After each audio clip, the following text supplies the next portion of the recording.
Today, we're going to dive into the story of a man who went on one of the most incredible spiritual journeys in all of history. And here's the thing, he wasn't a god. He was a human being searching for an answer to the universal problem of suffering. And in finding it, he became known as the one who woke up. So let's explore that journey.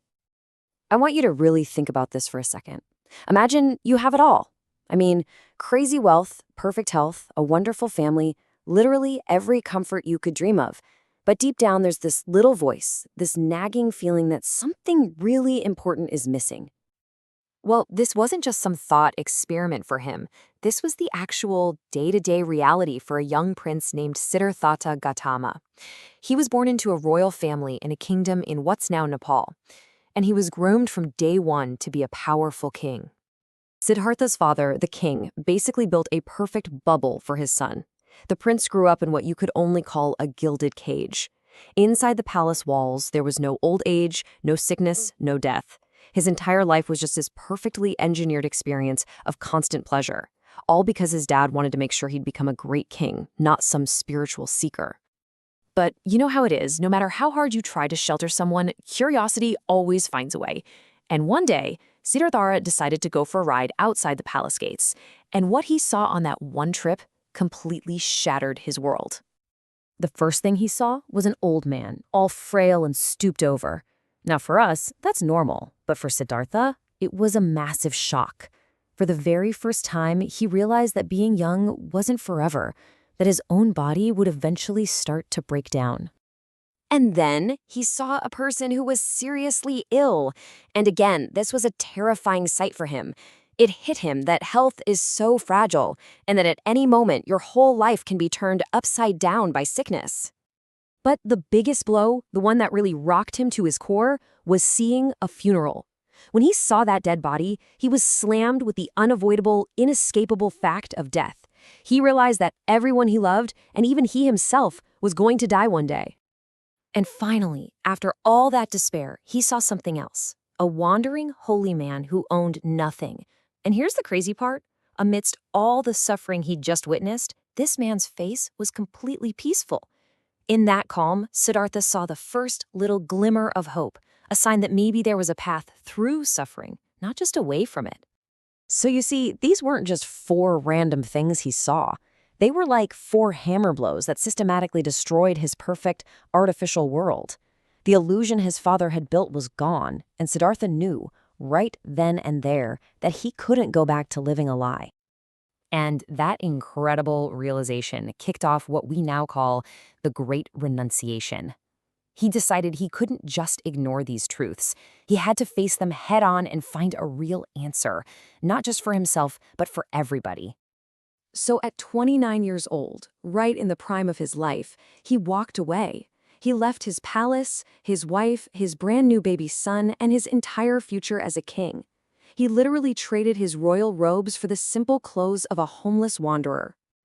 For the next 6 years, Siddhartha basically explored the 2 absolute extremes of life.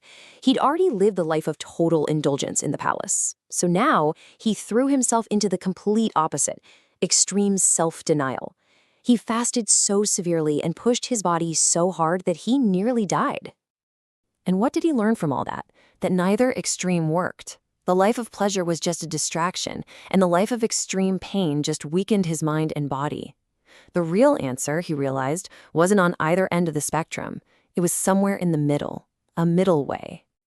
So now that he'd found this middle way, he finally had the strength and clarity he needed for one last push to find the truth. And this brings us to the absolute climax of his entire story. He sat down under a big fig tree, which we now call the Bodhi tree, and he made a vow. He promised himself he would not get up until he understood the true nature of reality. He meditated all through the night, faced all of his own fears and doubts, and then, just as the sun was about to rise, it happened. Everything clicked. He woke up, and in that single moment of awakening, he was completely transformed.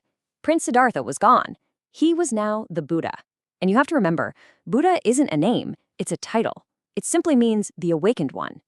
He didn't become a god, he just became fully, completely aware. So this is the big question, right? This is what he gave up everything to find. After all that searching, what did he actually figure out in that moment of enlightenment? Well, he laid it out brilliantly, kind of like a doctor diagnosing an illness. First, the diagnosis. Life inherently involves dukkha, which isn't just pain, but this deeper feeling of unsatisfactoriness. Second, the cause of the illness. This feeling comes from our constant craving and wanting and clinging to things that never last. Third, the good news, the prognosis. There's a cure. It's actually possible to stop this cycle. And finally, the prescription, a clear, practical set of instructions for how to get there. And this is that prescription, the Noble Eightfold Path. It's not a list of commandments you have to follow. It's more like a complete training program for your life. It covers everything, and it's broken down into three main parts. Wisdom, which is about how you see the world, ethical conduct, which is about how you act in the world, and mental discipline, which is all about training your mind. It's the whole package. Now, after figuring all this out, the Buddha didn't just disappear and enjoy his newfound peace. Not at all. He spent the next 45 years of his life walking all across India, sharing what he'd learned with anyone who was willing to listen. And his teachings really hinged on a few huge ideas. First, that everything is impermanent, nothing stays the same. And then there's this really radical idea of non-self, that the solid, permanent you that you think you are, well, it's actually more like a flowing process than a fixed thing.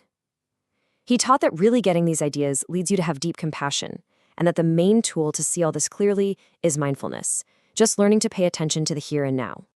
And at 80 years old, his long, incredible life came to an end.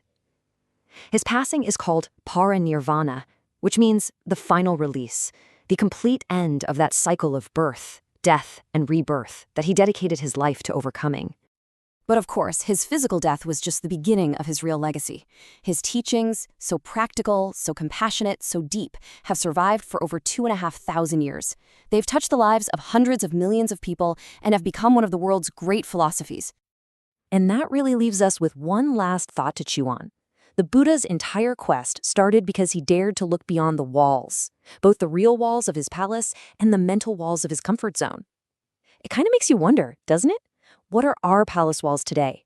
Are they our routines, our jobs, our comfortable beliefs? And what amazing things might we discover if we too had the courage to take a look outside?